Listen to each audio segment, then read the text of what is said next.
The Scream Kings are in no way responsible for any encounters with the paranormal, extraterrestrial abductions, eldritch insanity, hauntings, curses, hexes, demonic possessions, cryptozoological sightings, or any loss of sleep that may result from listening to this podcast.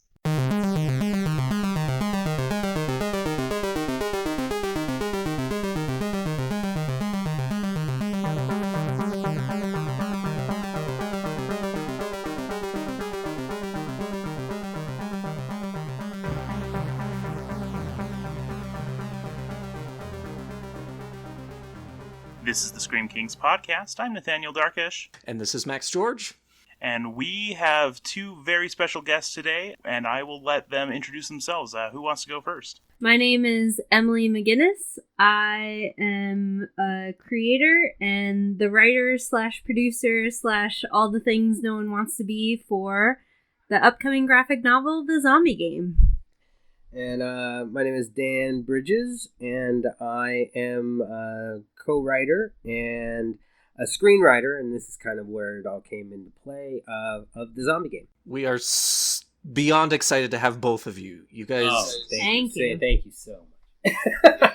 We did some very intense research on you, the Facebook stalking and all of that, and I'm just smitten to have both of you, so...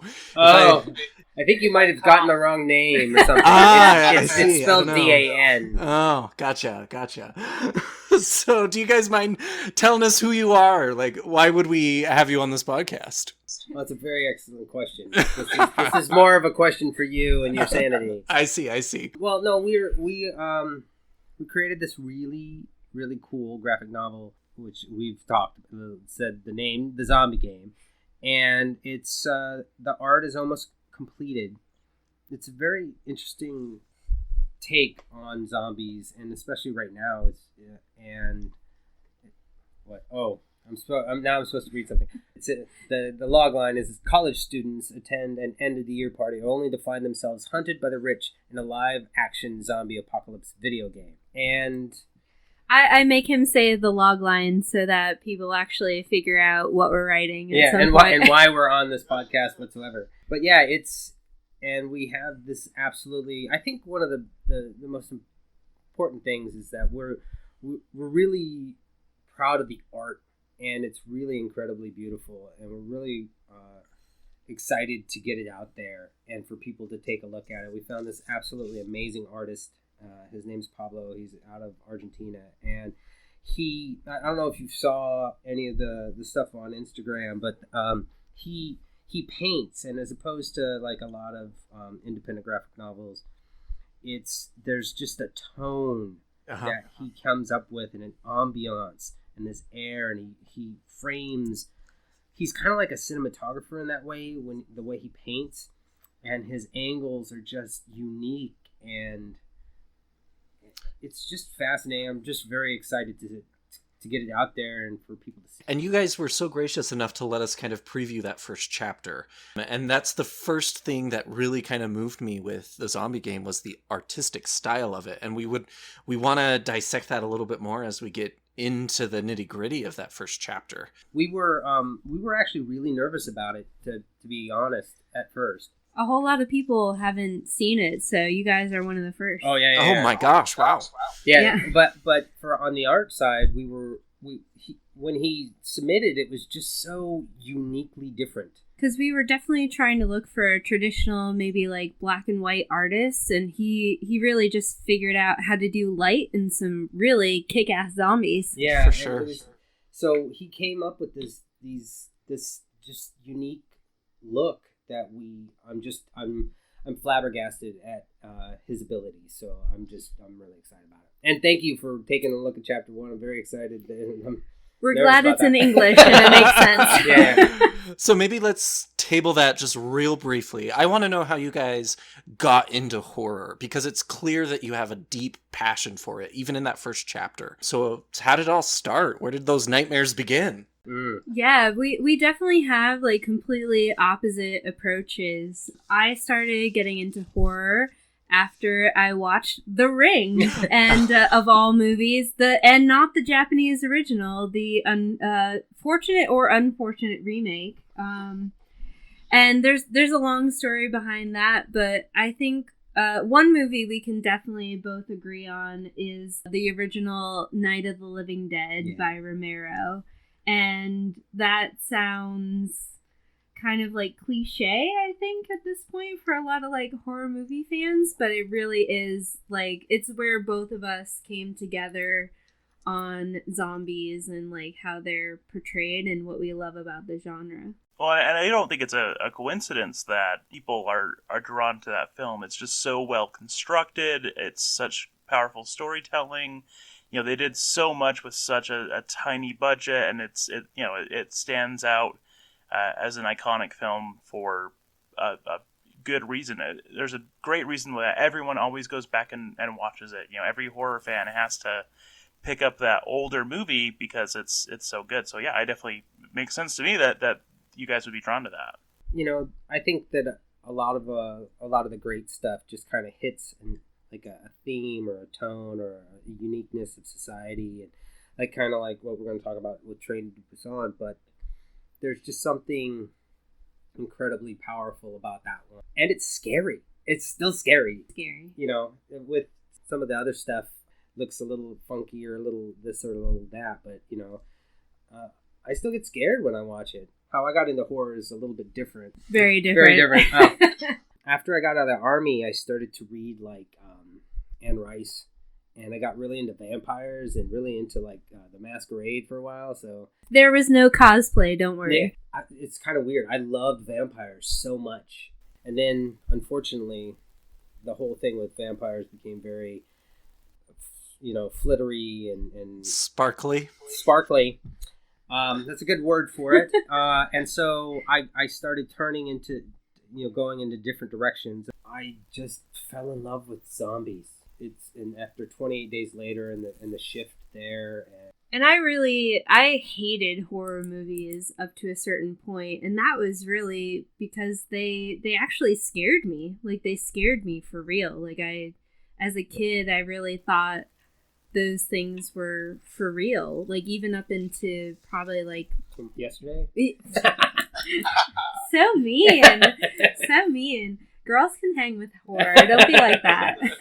No, like some of those classic movies, like The Stuff and Scream, like those things, like I thought they were real. Like, I thought as a teenager, like other teenagers were gonna kill me. Like, I thought that was actually a thing. And there was a plan. It seemed devious enough and like realistic enough, certainly. And then once I watched The Ring, and I know this is a very weird movie to like. She keeps coming back to The Ring. I know. Well, it's because it was a mystery story, and it was the first horror movie that clicked where it was a mystery and it was a puzzle that you had to figure out, and like once you like pierced that veil, you saw that all horror movies were like that. They were all a mystery. They were all like you're trying to figure out the curse, or like how to kill the zombie, or how to defeat them. And I think ultimately that's why horror movies are so soothing, is because you have figured out the mystery once you've watched it once, and you go back to it again and again because you know the ending, and you want to know the ending. You want to know like what's going to happen. So for me, that was the switch that flipped on horror movies, and I guess the rest is history, since we wrote a whole book about it. I love that, because oftentimes on our podcast we talk about kind of the catharsis that horror movies provide, and I think it kind of allows you to be in control of what is bad is going to happen to those people that you watch on the movie. So do you guys have one favorite horror movie that comes to mind, and then also the scariest horror movie you've ever seen? So definitely I think our collective favorite horror movie is Night of the Living Dead. Like, it is amazing that it is an indie film that somehow tapped into this vein, and if you dive into like the background of it and how it was set up, it's just incredible that it came out as it did. And we're kind of movie snobs, I would say, so we really enjoy like seeing how indie film can like change the entire course of of filmmaking, and that was really one of them. And it is an indie film that has like very distinct parts and really has something to say, and it kind of is whatever you want it to say. The scariest movie for me is probably still The Stuff. I know it's I know, I'm sorry. I know, they're gonna stop recording right now. They're like, Oh yeah, we're done. I think because it has like a lot of memories for me as a kid, and it was a kid like trying to like prevent or like warn his parents, and it was such an innocent thing. It was you know, like it was yogurt. It was like being sold. It was consumerism. It was being sold at that time period, and just people were too stupid to like not eat it, I guess, or well, it's very zombie-esque, you know. Yeah, it's like consumerism. Yeah, it is amazing, like how many stories kind of like circle back to how dumb we are. Yeah. Yep. The real horror. Yeah, exactly. The real horror, right? And there was something very scary, I think, being a kid, where like you couldn't convince your parents that the threat was real, and just that feeling of like helplessness as a child, and having to like pretend and hide things from your parents. I don't know, that one always stuck with me. I know it's probably not very scary today. Yeah, well, it's pretty scary in how it's made. So so scariest movie I've ever seen by far, and it's still like The Exorcist. I saw that when I was a kid. I've seen that. I find that movie absolutely terrifying. Again, like, you know, the mom does everything that she's supposed to do. She's trying to help Reagan. She's, you know, it's like the girl pees on the floor. Like I saw it before they actually added that part where she goes backwards down the stairs on her hands and stuff. So like I went back and watched it, and then they added that, and I freaked out again. William Friedkin really tapped into something there, I think, because I'm a huge demon fanatic, and that movie is just so iconic, and really to this day is just terrifying no matter how you watch it. Yeah, my favorite stories is like that. She actually broke her coccyx when they threw her to the ground. I'm sure you know that, but you know, they pumped in air conditioning. That room was freezing. Just what they did to make that is authentic and is horrifying, and it's slow. It's like it's a different type of movie. It's a different time, and it gives you the time to breathe, kind of like that Mystery Story 2, where you're like trying to figure out what's wrong with it. They're trying to figure out, and it's like they try everything until it's like then it's the next step. And yeah, I think that's both what we really like, is that sense of realism, and that's kind of like the more like an actiony story that we write, because in our book the zombies are turned by use of a drug, and so there's a lot of different ways that we come up with our zombies, and I'm sure we could talk about them all day, but there's something about it being set in realism, and I think that's what Night of the Living Dead does, and what The Exorcist does is like that could actually happen to you. Like poor Barbara is just out there with her brother, like in a cemetery. You know, so that's where you hang out. That is where you hang out. It's where some of us hang out, at least. So I've been going back and forth about my favorite, because I do like I do love Night of the Living Dead and everything. Tough. But right now I'm really like, and it's my favorite graphic novel too. Horror graphic novels, 30 Days a Night, because it went back to like these vampires that are just freaking violent and just horrifying. It's really bitchin'. I don't know. I didn't want to see it when it first came out. I was like, and it was one of those times where you watch something later and you're just kind of staring at it and you're like, wow, this is great. Oh, I'm just gonna throw this out there, and this is kind of one of the reasons why my favorite horror book is the besides House of Leaves, is going to be The Girl with All the Gifts. It's a terrible movie, but the book is amazing. Yeah, I love the book. I wasn't going to write a zombie movie at all. I wasn't going to do anything with zombies or anything like that until I read that book. and it gave me permission, which was cool, to do something different. And that's how I kind of came up with my idea. I hated the movie, but I wanted to give the book the props that it deserves. So we do have some questions for both of you individually, if you don't mind. All right, who are you starting with? Let's go with Emily, ladies first. Thank you. What are some pros and what are some cons that you experience as an artist in this genre? Yeah, I'm super grateful for like being alive in the time that I live in, because quite honestly, like, women have never had it so good. We have made a lot of progress toward equality and being represented. You know, we're no longer just the final girl. We have we make our own films, we make our own content.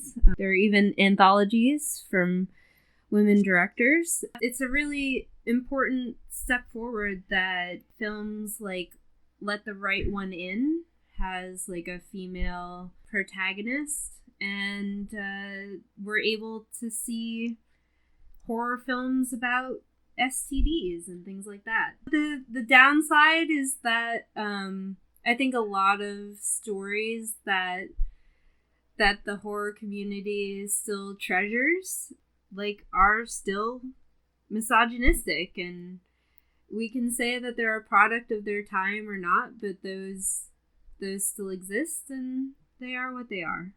Does horror allow you to kind of zoom in on this a little bit on a deeper level, you know, the misogyny and all of that? The thing that sci-fi and horror does, you know, lends itself to is that you can take that kind of thing and twist it and manipulate it and tell a story in a specific moment in time and ramp it up. Now that's what I think the genres are willing to do. The problem is of course now the consumerism of that. You have to have buyers for your product if you want to sell it, and so there's that double-edged sword of, like, you know, hey, we want to make these types of movies, but are people actually want to see those types of movies? And are they going to, you know?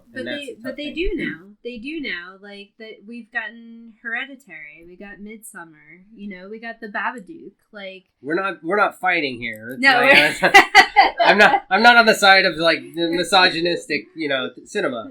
It is profitable, and that's exciting. Yeah. And we've talked about that on the podcast as well. Even The Invisible Man, the tension that you feel in the beginning of that movie with that poor woman trying to leave her husband is just incredibly horrific in a very different way. And if we're ready for like It Follows, like an STD movie, then, you know, we've made quite a big bit of progress in female horror cinema. For sure.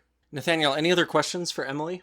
One thing that you kind of touched on was just, you know, kind of the ways that women are represented in horror, and, you know, how we've kind of moved away from, you know, strictly having, you know, final girl characters. So I guess to you, you know, what are some of the best examples of, you know, characters that, you know, stand out as you know, kind of what we should be looking for going forward? Yeah, I like, weirdly, the little girl in Let the Right One In. And they did the American remake. I think it was Let Me In. It sounds strange that, like, you would pick a little girl as like a role model, but within that film, they really let her character just like be what she was. Like, she was an animal, she was a beast, and she was ugly, and she killed people, and it was not sanitized, and it was not like, you know, like, her being tamed was not successful. Like, she was successful because she was what she was, and she was true to herself.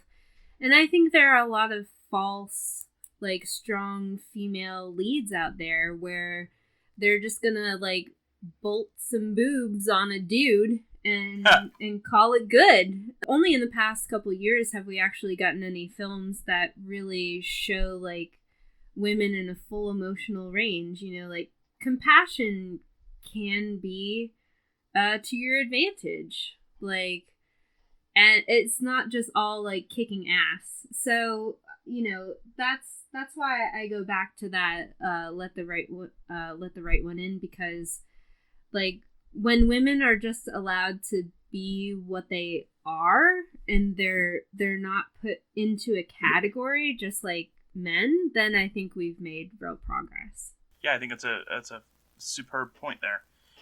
Okay, so I guess now we get to turn the lens over to Dan. All right, dudes, got it. All right. We need more dude movies. I'm telling you right now, there's not enough dude movies, and dudes need dudes. All right, strike 3, Dan. Well, you'll be happy to know his other film called God. Full Moon at the Nudie Bar is just for you dudes, in case you're wondering. Yeah, it's a horror comedy. I took my shot at doing. I started off trying to do like dog soldiers with werewolves, and it turned into a stripper werewolf comedy. So that's pretty much where my head went. Get your beer. Love it. So Dan, you mentioned that you were in the Army. Yeah. Does being a veteran at all kind of play in any way, shape, or form into your horror creative? Because I'm sure you've seen true horror. Well, I was never in combat, so I want to preface that. But my experience in the military, and something I don't know if you caught in the pages that we got that we sent over there. First, Oz, my main character, is a vet, and each person is flawed or wounded in certain different ways. Each of the leads of the book, and I have a lot of vet friends, and I work in a veterans with a veterans group called the Veterans in Media and Entertainment. And so it's very important to me, but the veteran story a lot of times is just like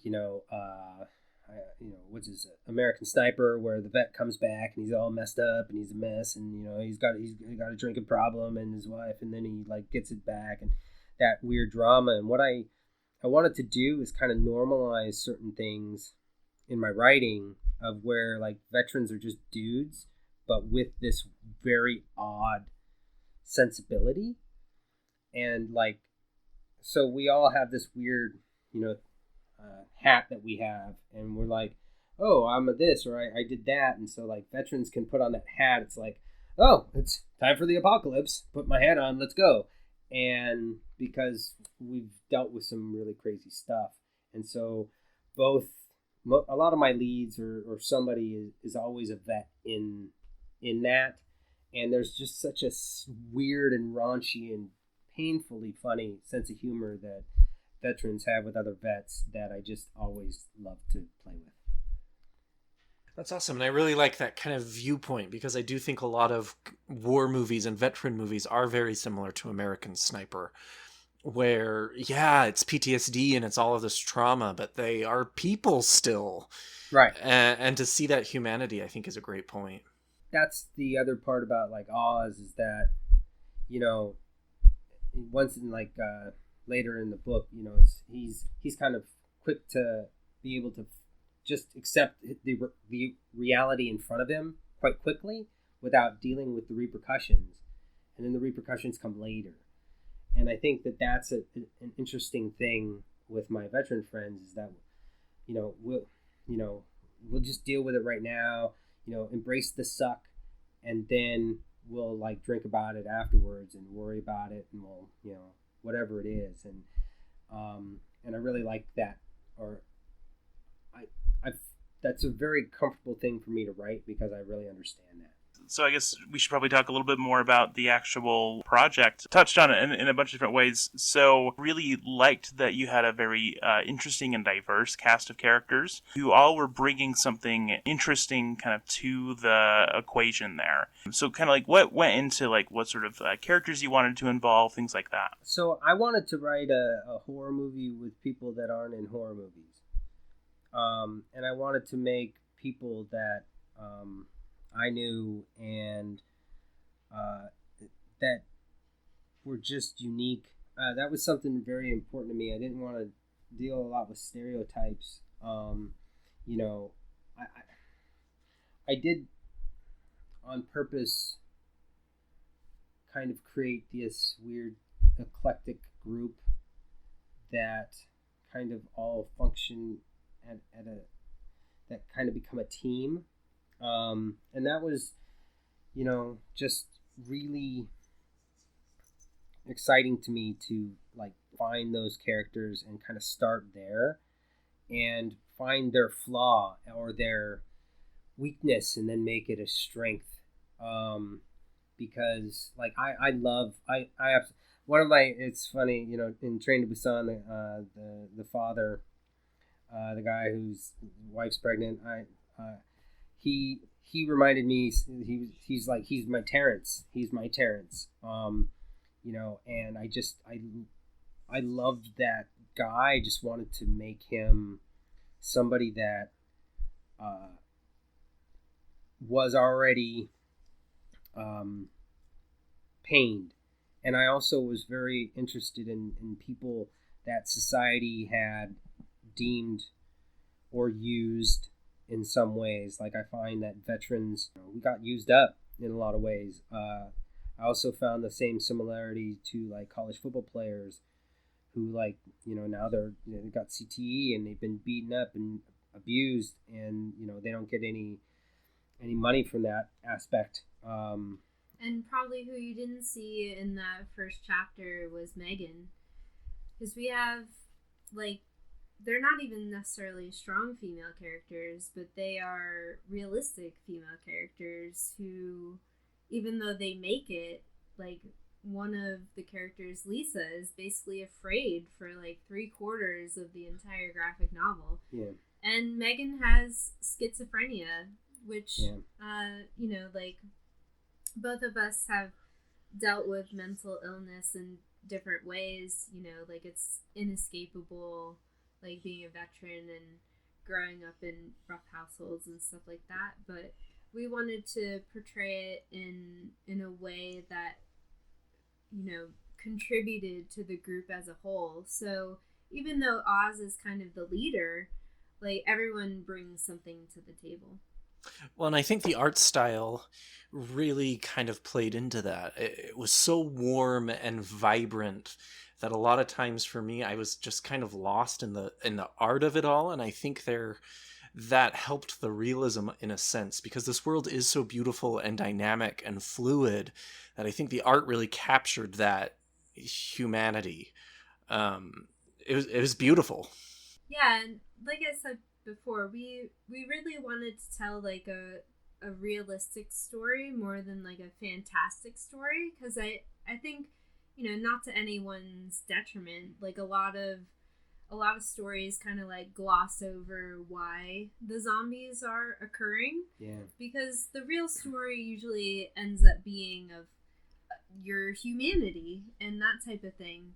But we wanted to give like more logical reason as to why the zombies were occurring, and that led us to like this game format where like these zombies are being created as part of a live action video game that you're playing for other people's benefit. So it just allowed us to lay a lot of social commentary on top of it. You know, and there was, I mean, I started at the first Bernie Sanders explosion, so everybody hated the 1%.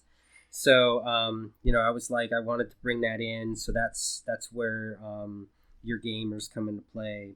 And just this idea that, you know, kind of the using of veterans and college football players and stuff, and it's just the using of us as fodder for their own games. and to play that into an actual story. And then like the other thing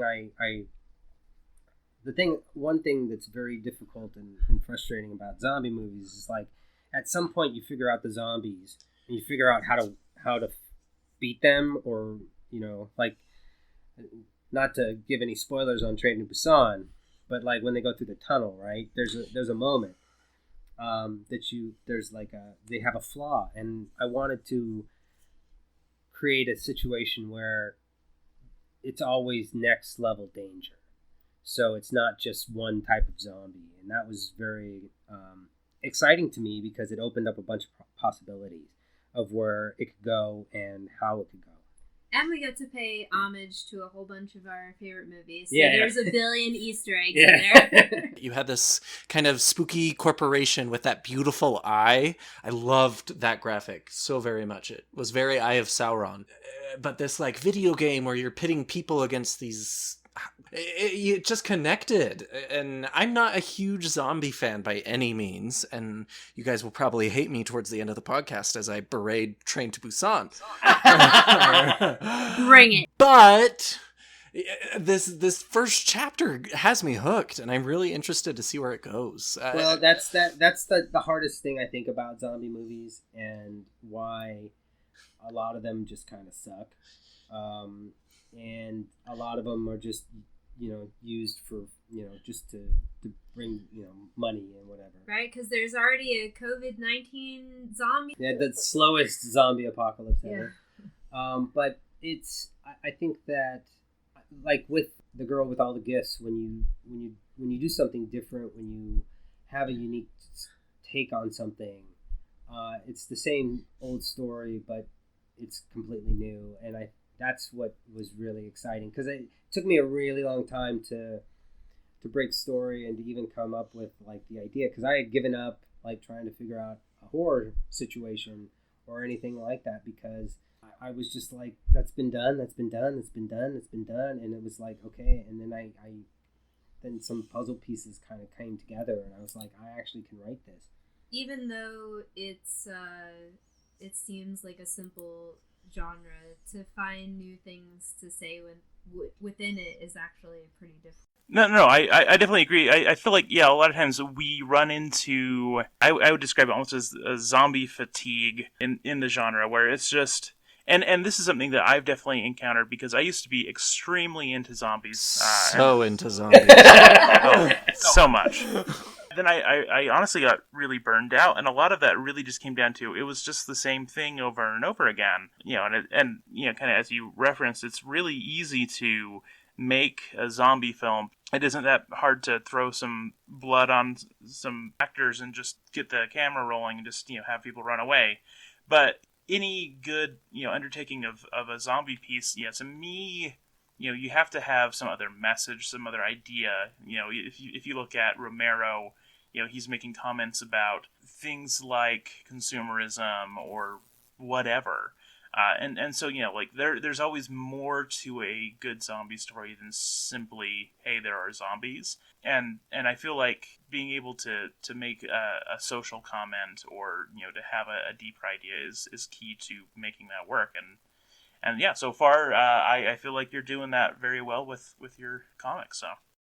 I think that extends past zombies as well. I mean, Dan, you mentioned that you're a lover of vampires, and I think we had one set of vampires, and then Satan bless her, Stephanie Meyer kind of flipped it on its head and made them these sparkly romantic creatures. And then Taika Waititi flipped it again, though, and now we have What We Do in the Shadows, which is a very kind of social commentary about these strange creatures trying to make it day by day, and it's just fascinating to see. Yeah, the evolution, I kind of like...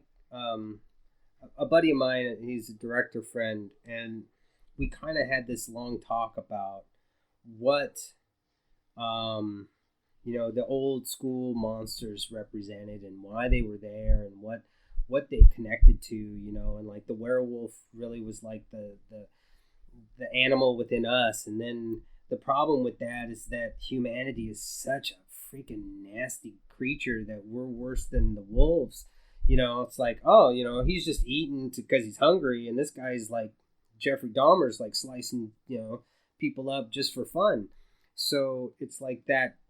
The more we've evolved as a society and seen what we've seen and ingested the content that we've ingested, some of those monsters aren't as scary anymore. But what it comes down to, like I know your favorite zombie movie, Train to Busan, that it's really about the other people on the train. That it's the zombies are the problem. They're not the ultimate evil. Agreed. And that's what I tried to bring to this the graphic novel, but also what I think is very interesting in it is that or into Train Busan or any like great thing. It's not just that's the horror or that's the scariest thing. It's just that that's the problem and who we really become and what it shows about us when that horror happens.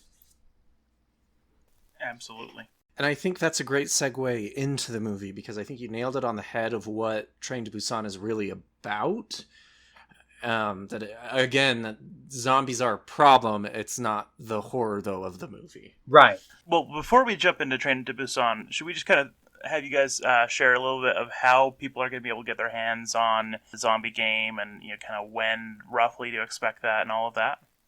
Well, I know there's a lot of things up in the air because of the plague. Yeah, for sure. We're on the last chapter in terms of art. For now, you can follow us on Instagram at The Zombie Game. Hopefully easy to figure out. We are hoping to launch sometime next year. Yeah, we're having a really hard time with conventions because those things might not be around, and comics are kind of not, so it's a very interesting and weird time in the printing aspect of it. Yeah, but we will definitely have an online presence soon in addition to our Instagram account.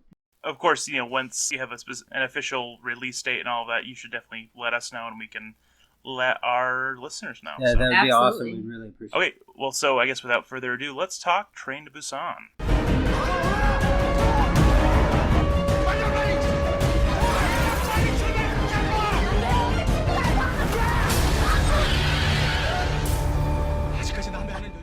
All right, so why did you hate it? Well, let's talk about the good things first, maybe. Okay. But again, as our listeners know, this podcast, we're probably going to spoil the hell out of this movie. So if you haven't seen it quite yet, it's on Netflix, readily available. Go watch it. And on Amazon. And Amazon. So check it out. Brief plot rundown, though. You've got a father and his daughter who are going to Busan to go see the daughter's mother. They're separated, and shit follows. Yeah, pretty much. Yeah, pretty much a zombie, an infected person gets on the train with them and then infects the train, and then the entire, civilization is and they got to get to Busan because Busan is the only place at the end of the line that is still accepting normal people and you won't get in quarantine and all this other kind of stuff. The father is a hedge fund manager and not a very nice person and very much out for himself. The daughter is a lovely young girl who sings songs about Hawaii. Yeah. and loves and wants to do the right thing, help other people, and her dad doesn't like that.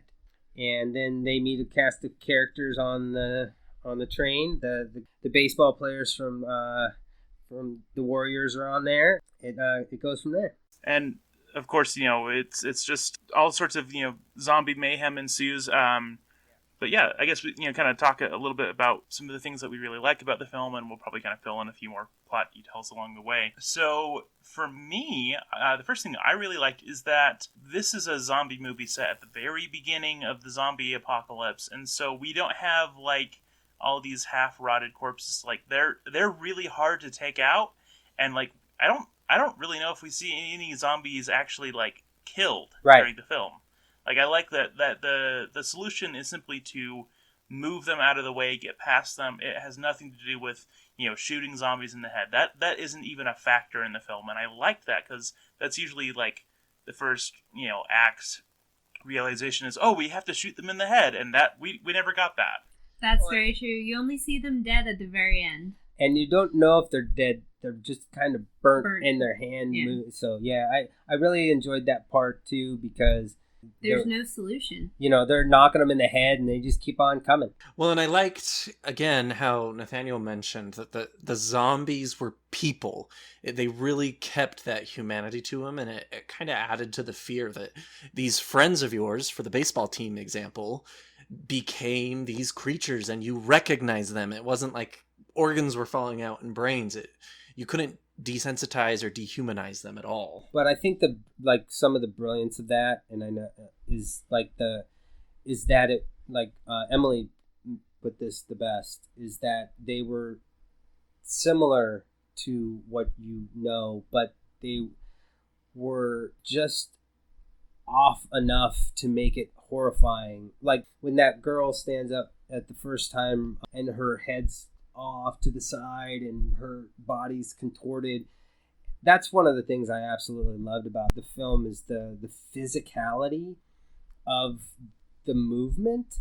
It's very different from what we even like in 28 Days Later when everybody's running really fast. They were moving in such a distorted way that it was creepy as hell to me. That they were I was so amazed by like the stunt crew. I was like, oh my God, these guys are awesome. Like the physicality of those guys were, I don't know. That was something that really was phenomenal to watch.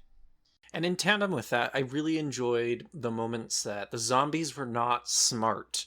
I think that's kind of a trope that I'm getting a little tired of, that zombies somehow evolve over time and are able to adapt to the situation. But the scene where the main father closes the door and realizes, oh, if we just close the door, these guys don't know how to open it. I thought it was brilliant, because if you are truly rabid like that, your logic just goes out the window or out the train door. It definitely leads to a great scene at the end too, where kind of like your evil villain is on the last train with them, and he has turned zombie, and he actually opens the door because he has not quite lost all his humanity, and it kind of brings it to a pinnacle because you see him as this villain, and he is the COO of Stallion Railways or something, and he's like the extreme example of what the father is supposed to represent. And at the end, he actually has a semi-redeeming moment where he is like, I'm scared, like take me to my mother's house, even as he's turning zombie. And so seeing that they can't think, but like this one guy has like held out, and it makes that concept even better at the end. I nicknamed him the Putz. Yeah, the entire show. Well, I hate him. Yeah, my mom, like, we watched it with my 70-something-year-old mother, and she's like, I hate that dude. She goes, I guess he's pretty good because I really hate him. Yeah, I think you're supposed to. The scene with the baseball player and his girlfriend and the Putz just infuriated me. Yeah, I hate that scene too. And like, well, I mean, go ahead, give her the teenage girl version of that, and then you can. Well, the first time I saw the scene, so it's toward the end of the film, and they've all made it pretty far, and there's two teenagers that are in a love interest together, and they're trying to like cross the train tracks to get onto another train. The bad guy is trying to escape the zombies and basically shoves the girl into a zombie in order to escape.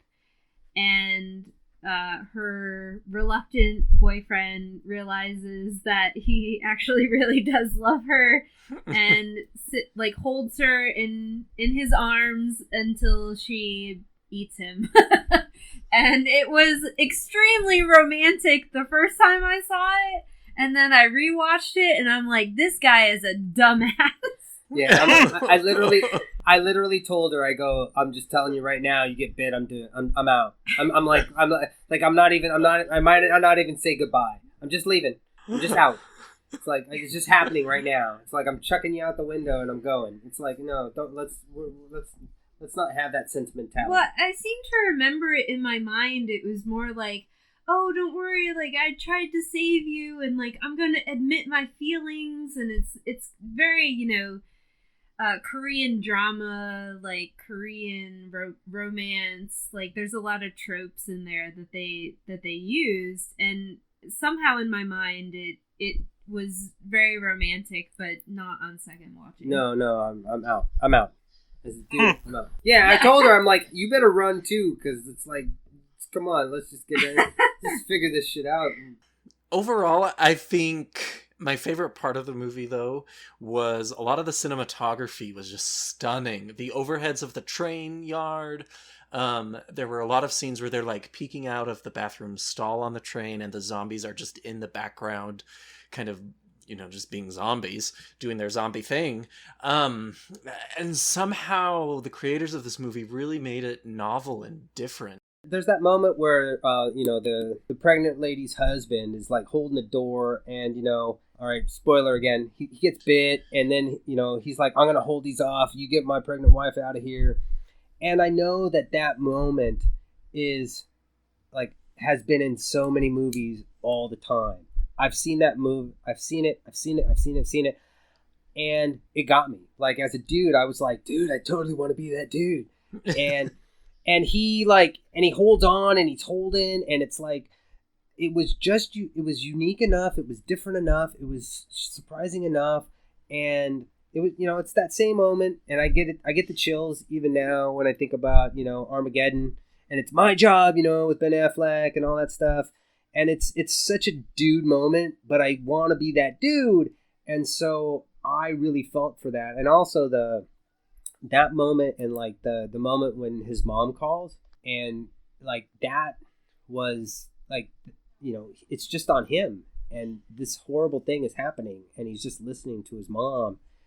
And it was just really interesting, like certain moments that they injected or created a newness, and the cinematography and the way they shot things, and they were able to move. And it was done well. And that was something that I was... Because there were a lot of choices in that moment where he gets the phone call from his mom. You could have cut away.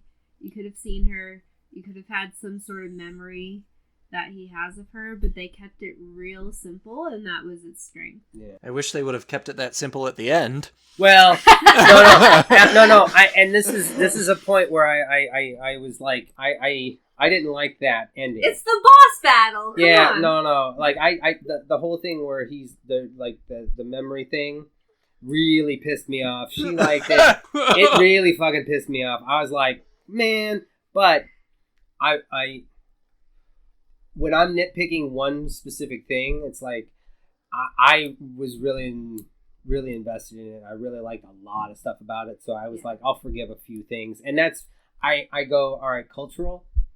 It's more of a cultural thing. Yeah, but the cinematography made me want to move to Korea, so I think it was pretty successful. Yeah.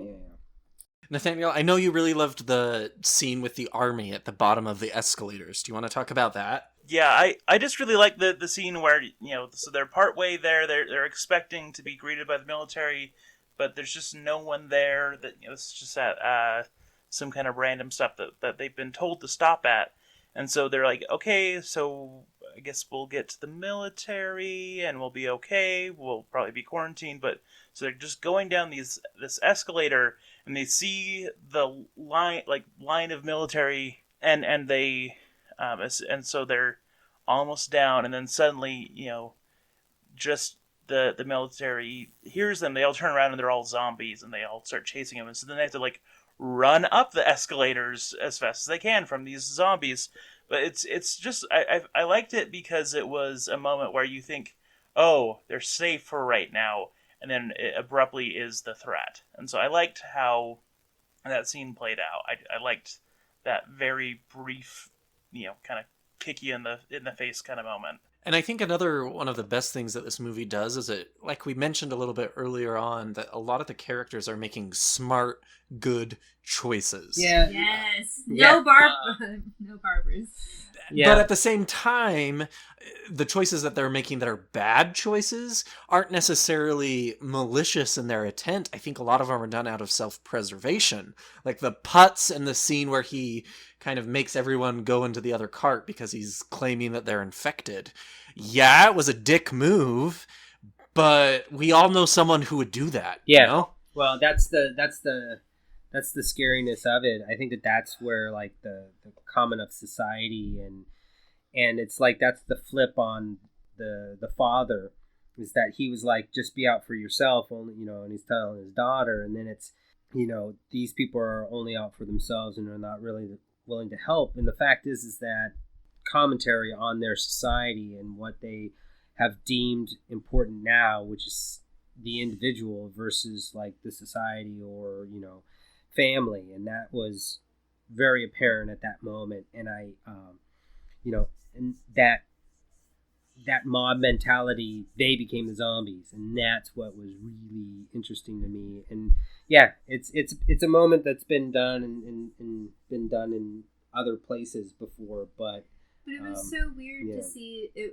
wasn't weird. It was that like we think of like Korean cinema as not really being related to like American cinema, but that scene is a theme throughout the whole film, and you can actually beat for beat write out the Save the Cat beats. That is a very like westernized way of making cinema, and so you get that story beat repeated over and over and over again, that like the collective whole is more important than like your selfish aims. Not like here right now in COVID-19 world where I need my goddamn, Chili's, because, God forbid I can't go to Chili's and get my bloomin' onion, and I don't care who dies because I want my damn onion. So you are the putts of this podcast now, Dan. But that everyone stay safe. Yeah. Like I think there's definitely pieces that aren't great, but it is a movie that, or it was surprising to me that I got caught up in it. I was surprised that I got nervous and scared about certain things. I was surprised by how they did certain moments, because they were the same moments, but they were unique enough that they caught me, and that's really hard to do. Even reading subtitles. Yeah, exactly. Oh, and the first time we saw this movie, by the way, the first time I saw it anyway, it was dubbed in Hindi. So with English subtitles. With so the girl's voice was horrific. Do not recommend. No, it's a terrible version, but it really takes away from the film. Yet I was still into it, and we've watched it twice over the week, and my father, who's 87 years old, who has moderate to severe dementia, he watched it twice without moving, and he was like, a lot of people might not like that movie, but that was a really good movie. So it kept him entertained. So that's saying something about that film. Jean Bridges, thumb up. Yeah, thumbs exactly. Up. Another aspect of the movie that I liked is it did create a sense of quote unquote rooting for certain characters. The baseball player and his girlfriend, not girlfriend, pregnant couple were my favorite. Yeah. And then just the slow break of innocence of the poor little girl.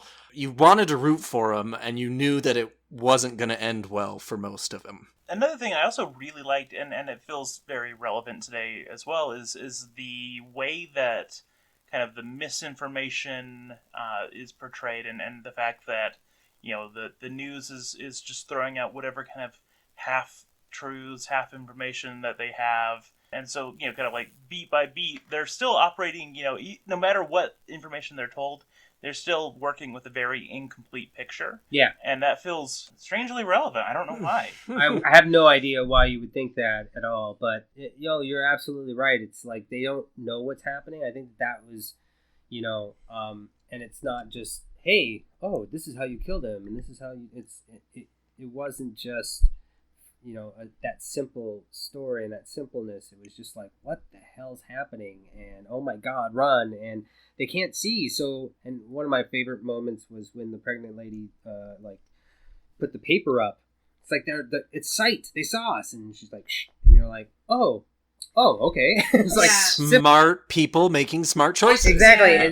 Exactly. I mean, I have to say there weren't a lot of lady smart choices. There are a few, but not a ton. We had a good number of Barbaras in this film. Whatever, that Golden Girl moment where she unleashes the monsters in the cart on the putts and everything. Yeah. Absolutely. I was cheering for that. Yeah, we talked a lot about that moment, and it was just like, at first I was trying to kind of understand it, I'm like, and then I was like, oh, I get it now. I understand, because I really thought I started really understanding the theme, and I was like, oh, okay. It wasn't just like out of crying or like some sort of like, in that moment, it's always some stupid person who's crying or it's like, and they miss they miss whoever it is, and they're hysterical. It's not a rational thought. It's not like, it's literally some sort of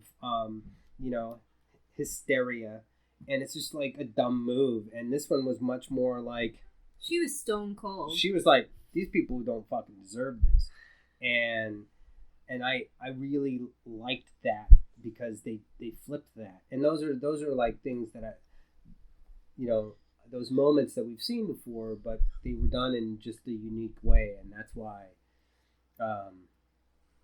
it's definitely stood out. So, were there other moments of the film that you want to kind of bring up as kind of highlights of the film? I loved the end where his best memory is his child. Look, I don't. The 90s. It doesn't make any sense. It doesn't make any sense. It doesn't make any sense. Let me defend myself. Hold on. Because I... Jesus no. This is my favorite thing that's happened in quarantine. Yeah.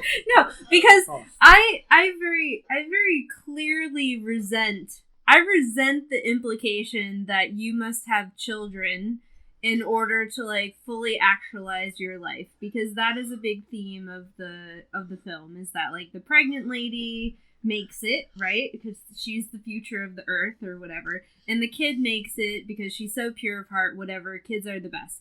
So I very, very much resent that theme within the film.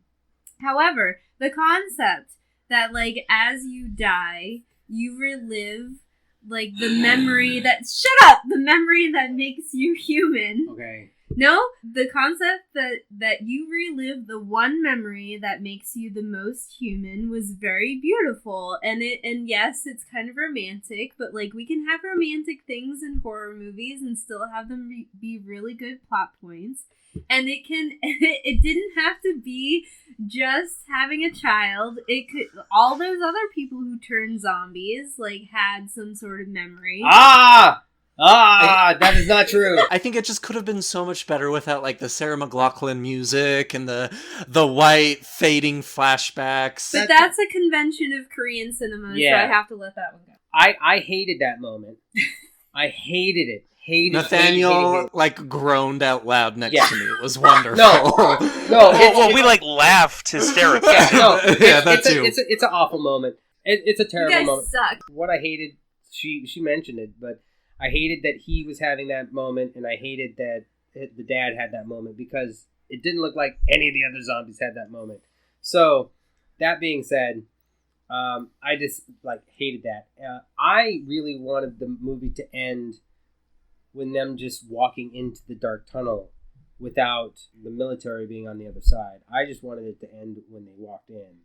I would have ended it then, because it's like open-ended and you don't know what's going to happen. And the daughter singing the Hawaii song felt a little disjointed as well. Like that was a very intense pressure point in their relationship, and so I agree wholeheartedly. Like I would have cut that. I would have cut the that was him, like that was them hitting us over the head with you have now come full circle from the beginning. You are now a good father, and it's like it's not just that. That's how her humanity saves her. The song choice is very weird, but like the plot point they want to make is that her humanity saves her. But I would agree. I would rather just see them walk in the tunnel. And along those lines, to me, I feel like instead of cutting to him, I don't know, playing with his baby daughter's toes, if he had looked over his shoulder at his daughter as as his eyes are going white, and then he jumps off the train, I would have been totally happy because I would have felt like it was saying the same kind of thing. No romance. I'm totally on board with that, bro. To me, it killed a lot of the tension in the film because we had this like light, cheery moment, and so like of course nothing dark is gonna follow after that. Of course the military isn't gonna shoot them. I don't know. It took the tension out of the room to me. I appreciate the sentiment of the moment, but I don't feel like the way it was shown was the right way to do it. Yeah, I think there were better moments in the film. Can I talk about something that I did not like about the Yeah, zombies? absolutely. One of my biggest pet peeves in zombie movies, I'm a biologist by trade, is the rate of infection for certain people. It baffles me that some people turn instantly, and then you have other people like the father and the putz who have this weird sense of control over it and can feel it coming on and have these moments of humanity. Absolutely. There was the one scene where they were leaving the train station and someone gets bitten and he falls to the floor and he gets right back up and just like sprints after the people. And I was just like, what is going on? Like, it just felt so cliched in terms of zombies after they had done all of this kind of developed world building where the infected girl comes on the train and she's struggling with it. I don't know. It just felt like the timing of infection was very variable. And Nathaniel thinks that it may, because of where the bite occurred, like if it was on an extremity, it would take a slower route. I don't know. It just was frustrating for me because it felt like another zombie movie. I can respect that. I will respect that, and I agree with Nathaniel that I think it's where the bite is, and also it usually has something to do with metabolism, and if your heart rate's up a lot and things like that. I studied a lot of zombies, so no, I love it. Like, that's good to know. Yeah. Not biology, though. No. And also, it's also very variable depending on what will be most interesting for the plot. Exactly. Yes. I think really from the get-go, I was really drawn in by just the cinematography and the pacing and and just certain aspects of the film that I was ready to go on the ride. Mm-hmm. And so, like, the very end, I totally agree. My wife, I totally disagree with her completely, 100%. Like, I hated those two moments. I hated them. I thought it really hurt. I really think it hurts the film. But I would still recommend it to anybody who actually likes zombie movies because I think that there's so many good parts to it that they definitely outweigh some of the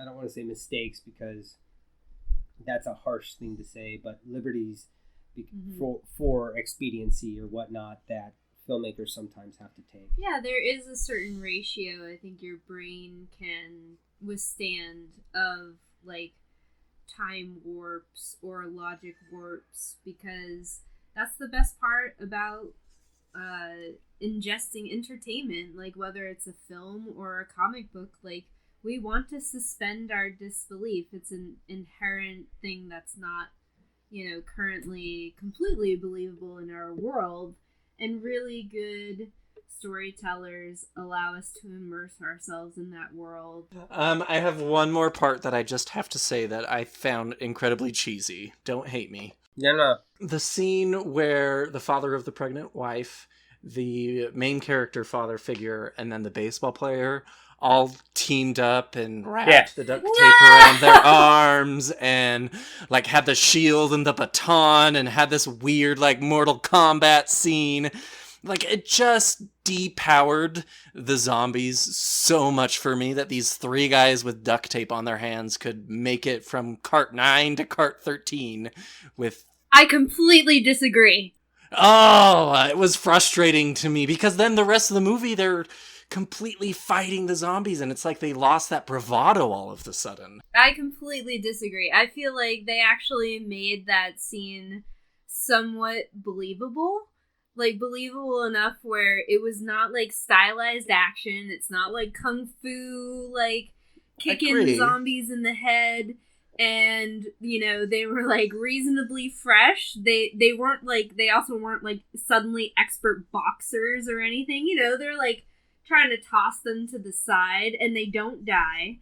And, like, they're trying to keep up that energy, and they really don't, like, fight the zombies very much throughout the rest of the film. Like, that is really the only time, so that completely sold it for me. And I definitely, like, agree that I liked that they weren't just, you know, like, punching through their heads or anything like that. That would have been way too much for me. And, you know, I like that they were throwing them off to the side. My only real issue, I think, with that scene more than anything else was that, one, it just felt like a very different movie at that point than what we had seen previously and kind of what came later. And also that it seemed to be that as soon as they got past the zombie was no longer a threat, which kind of bugged me. That's where I got the dude feels again, where I'm like, fuck yeah, I'm going, let's do this. You know, it's like, I knew that was what, you know, they were going to wrap it up. I know that scene. And I guess what I loved about it is not that they were doing it and how that was done. I thought that the filming of it was really done well. And I take all your points. What I really enjoyed about it was that was their hill to climb. And they kind of, as a, you know, vet, it's like, all right, that's what we have to do. Okay, let's do it. It's like, how are we going to do it? I don't know. How do you kill him? I don't know. It's like, all right, just go, you know, embrace the suck. Let's go. And I can appreciate that sentiment, and I think I would just send my friend Bane, who's about 6'6", he's got to be about 340 right now. This guy is just absolutely way too fat for his own good. But I would just literally like send him forward, and I would be behind him pushing. And because, you know, I just hope my hand didn't go in too far, and, you know, and then I would just like throw things off to the side when, you know, and that's a dude moment for me where I'm like, yeah, man, I'm moving forward. And yeah, like I think some of the action where he's like breaking their arms and stuff like that is a little, you know, it's like kind of but that's I do have to point out though that like this man hates anything not logical. Anything. I have to hear about it all the time. When we watch Westworld, he almost lost his shit. So it is a testament to how good a movie it is if this one is not bothered by a lot of the inconsistencies. Well, then maybe let's move into what we would rate it then, where you were able to put some of those logic, I don't even know what to call them. Let's just rate it. I lost my words. What's the rating scale again? So it's a scale of 1 to 10, and so we have 2 categories. We have crowns, basically, which is how good the movie is, and then screams, how scary the movie is. So I'll go first. I rated it as a 6. I think it's a good movie. Don't get me wrong, but it takes a lot to convince me that zombies are scary. I struggle with zombie movies. We had just watched Wreck, and we covered that on an earlier episode, and I think that actually hurt my opinion of this movie because I think it's another foreign zombie movie, and I think it's just done better. So more scary. So I think that left kind of some salt in my mouth. So I'm going to give it a 6. Nathaniel? I'm going to give it a 7 as far as crowns. I really liked the movie, but yeah, there was some of those cheesy moments were just a little bit too much for me. I would give it 8 crowns, although I would only give it like probably about 4 Screams, because it was not particularly scary, but I thought it was very well done, and I think the fact that it was not scary and more believable made it a better film for me. I also gave it 4 Screams myself. I originally rated it as a 3, but after talking it with you guys, a lot of those human factors and the real horror is how people are acting. You know, the monster is the humans, not the zombies. That bumped it up from a 3 to a 4. We convinced you. Yeah. I will give it a solid 8 crowns myself. I think that I'm just taken by it by a lot more. It takes a lot to get me to like anywhere like a 9 or a 10. Being able to watch a film multiple times and get more out of it, and just be impressed by the cinematography, like in this type of a film too, where we're talking about cinematography and we're talking about like the beauty of certain things, and like the mass amount of budget and zombies and aspects. Scares definitely lower on the 4 to 5 maybe. I wouldn't consider it scary. It would be much more kind of thriller-esque and much more actiony in that way than an actual scare. Especially, I think we're also, we're going through a pandemic right now, so we're like, that kind of stuff, whatever. But yeah, I don't think it's. I think that some of it is much more on, for me, is the physicality of it, which I just appreciate a lot. Makes sense. And then I think I'm the only one who hasn't gone on the Screams. I think I gave it a 3 for Screams, just because I just am not scared by zombies anymore, really. It takes a lot to have a zombie movie scare me. I think Wreck is pretty much the only series that does that for me. Now, to kind of move into wrapping up the show, one thing we always do before we go is we talk about how we are staying spooky. Just kind of talk either about a piece of like a movie or a book or a video game or whatever that you've recently enjoyed or are currently enjoying. So I can go first. For me, I have been staying spooky lately by reading Grady Hendrix's new book, The Southern Book Club's Guide to Slaying Vampires. It just barely came out a couple weeks ago. I just finished it yesterday, and I loved it. We've had Grady on the show before, and have talked about how much we like his stuff, but I would say probably his best book so far. Ooh, that is... my best friend's exorcism changed my life, Nathaniel, so... How I'm staying spooky, I have 2 parts. I recently restarted playing the game Persona 5. It's an excellent anime-inspired game. It has a lot to do with kind of the dark, twisted, evil things that people do behind closed doors, and how those can essentially be crimes a lot of times. And it's these group of teenagers who kind of tap into their inner demons and fight these evil manifestations of people. It's really gripping. The art is fantastic. Unfortunately, has a lot of high school play in it, so you're actually going to school and reading books and taking tests, and who wants to do that in a video game? The second thing, I recently watched a film on Amazon. It's a $1 rental called The Sonata.